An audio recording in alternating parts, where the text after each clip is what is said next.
Hi అండి. Welcome back to my channel. So, ఇదొచ్చేసి నా మార్నింగ్ మినీ వ్లాగ్.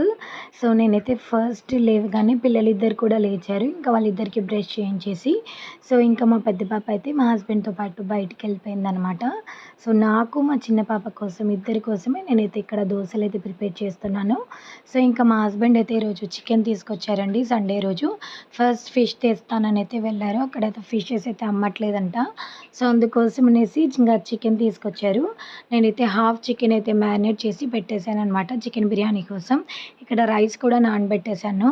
సో, మనం ఎప్పుడైనా బిర్యానీ ప్రిపేర్ చేసే ముందు ఒక 2 అవర్స్ ముందు అట్‌లీస్ట్ 1 అవర్ ముందైనా రైస్ నానబెడితే బిర్యానీ అనేది చాలా బాగా వస్తుందండి. సో, ఇక్కడ దీంట్లోంచి కొంచెం చికెన్ అయితే తీసేసి పక్కకు పెట్టేశాను. సో, మా హస్బెండ్‌కి బిర్యానీతో పాటు చికెన్ గ్రేవీ అయితే కంపల్సరీ ఉండాలండి. సో, తనైతే ప్లెయిన్ రైస్ అయితే తినరు. నేనైతే ఓన్లీ బిర్యానీ మాత్రమే తినేస్తాను. కానీ తను మాత్రం సో, సైడ్ డిష్‌గా కొంచెం అయితే గ్రేవీ అయితే ఉండాలనమాట. సో, మీలో ఎంతమందికి బిర్యానీ కాంబినేషన్‌గా చికెన్ గ్రేవీ ఇష్టమో కామెంట్ చేయండి. ఇంతకీ మీరు సండే టిఫిన్ ఏం చేశారు? కామెంట్ చేసి చెప్పండి. సో, నేనైతే బిర్యానీ వీడియో నెక్స్ట్ పోస్ట్ చేస్తానండి.